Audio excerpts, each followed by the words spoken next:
Kalau seandainya mereka adil, akan kami berikan kepada mereka pemimpin yang adil. Kalau seandainya mereka zalim, mereka masih curang dalam timbangan, mereka masih suka sogok menyogok, mereka masih suka menipu, mereka masih suka melakukan maksiat, jangan harap Allah berikan kepada kita pemimpin yang adil, yang bagus. Jangan harap, karena sebagaimana kita rakyatnya, seperti itu pula lah pemimpinnya. Makanya ahibati fillah, yang kita lihat itu jangan kita sering melihat kesalahan pemimpin. Yang harus kita lihat adalah kesalahan kita dulu. Jangan berbicara masalah jihad kalau salat kalian belum sempurna.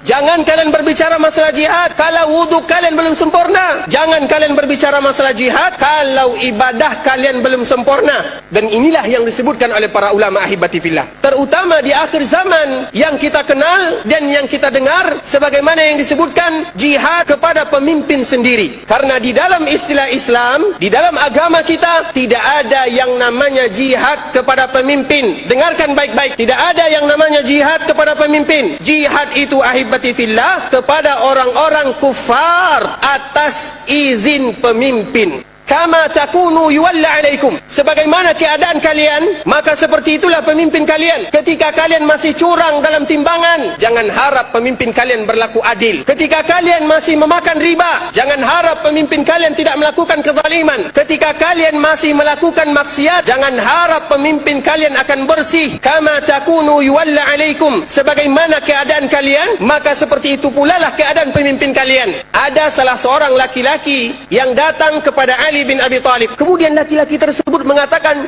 "Ya Ali, wahai Ali, limadza kana an-nasu yantaqiduna minka wa la yantaqin wa Umar?" Wahai Ali, kenapa di zamanmu ini banyak orang yang protes, banyak orang yang demo? Kenapa di zamanmu ini banyak fitnah, banyak orang yang tidak suka akan kepemimpinanmu, banyak orang yang protes? Sedangkan seperti ini tidak terjadi di zaman Umar dan tidak terjadi di zaman Abu Bakar. Seolah-olah orang tersebut mengatakan, kenapa zaman kamu ini adalah zaman yang buruk? Kenapa zaman kamu ini adalah zaman yang tidak adil? Seolah-olah dia mengatakan seperti ini. Apa jawaban Ali bin Abi Talib radhiyallahu ta'ala anhu? Wahai fulan, ketika Abu Bakar, ketika Umar yang memimpin, maka yang menjadi rakyatnya adalah orang-orang sepertiku ini. Tetapi ketika aku yang memimpin, maka rakyatku seperti ente ini, yang suka protes, yang suka berontak. Sesuatu yang adil ahibati fillah, sesuatu yang adil.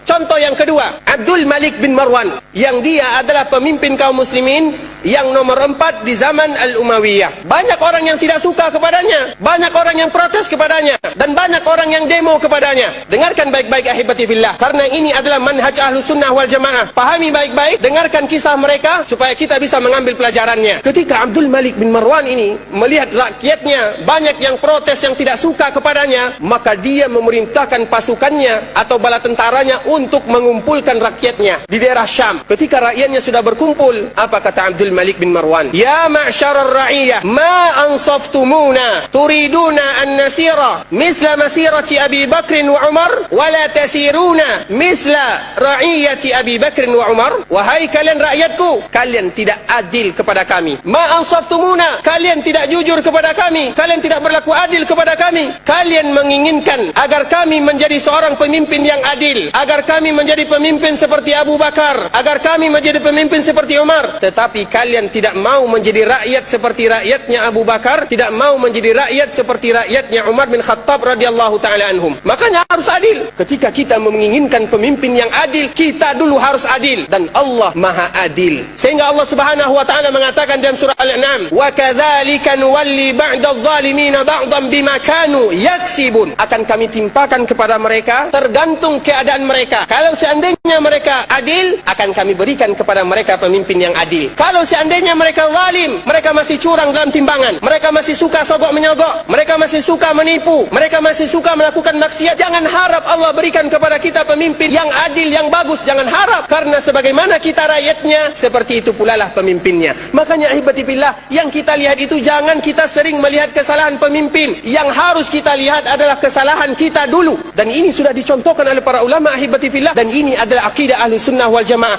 Raja yang terzalim yang pernah ada di permukaan bumi ini satu saja, yaitu Fir'aun. Tidak ada yang lebih kejam melainkan Fir'aun. Fir'aun disebutkan oleh Allah subhanahu wa ta'ala sebagai tawut. Siapa yang mengatakan Fir'aun ini tawut?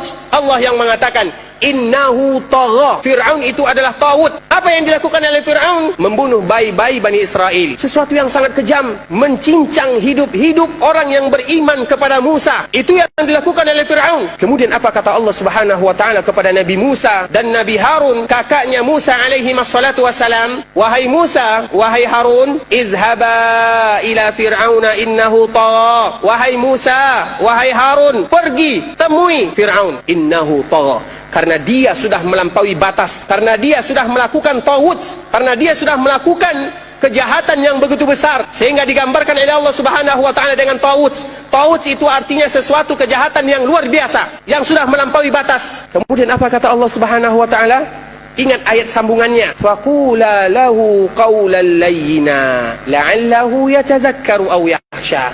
Ingat wahai Musa, ingat wahai Harun, faqula lahu, katakan kepadanya, katakan kepada Fir'aun tersebut, qaulan layyina, perkataan yang lembut. Layyin itu artinya sesuatu yang lembut, lebih lembut dari tisu ini. Itu layyin, yang lembut. Katakan kepadanya perkataan yang indah, yang lembut, yang bagus. La'allahu yatazakkaru aw yakhsha. Semoga dengan perkataan kalian dia takut kepada Allah dan dia ingat kepada Allah Subhanahu wa taala. Dan Allah tahu bahwa dia mati dalam keadaan tidak beriman. Walaupun demikian, Allah tetap memerintahkan kepada Musa, Allah tetap memerintahkan kepada Harun, faqula lahu qawlan layyina, katakan perkataan yang indah-indah. Kita tidak lebih baik dari Musa, pemimpin kita tidak lebih jelek daripada Fir'aun. Lantas apa gunanya kita menghina pemimpin kita? Apa gunanya kita mengumbarkan aib pemimpin kita? Apa gunanya kita mencari kesalahan-kesalahan pemimpin kita? Apa gunanya? Bukankah Allah Subhanahu wa taala sudah memberikan kepada kita petunjuk? Bukankah Allah Subhanahu wa taala sudah memberikan kepada kita solusi dari Allah Subhanahu wa taala? Faqula lahu qawlan layyina, katakan perkataan yang indah-indah saja.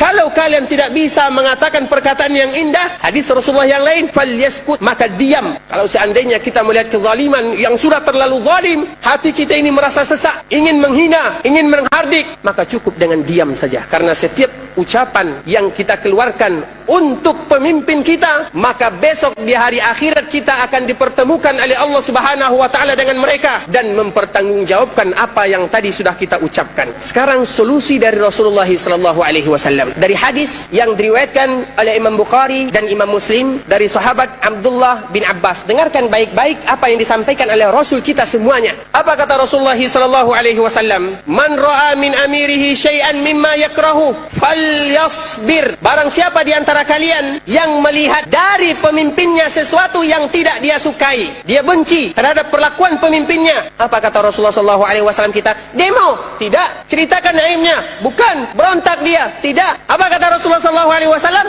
Falyasbir, hendaklah mereka sabar.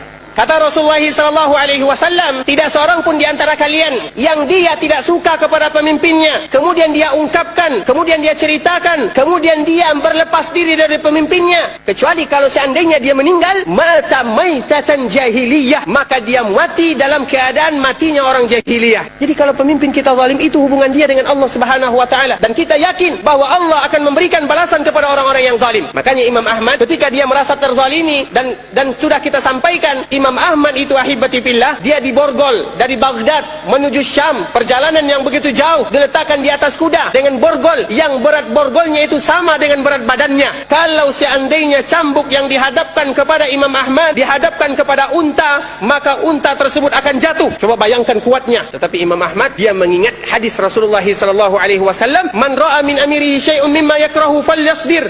Barang siapa yang melihat dari pemimpinnya sesuatu yang dia tidak suka, falyasbir, maka hendaklah mereka bersabar.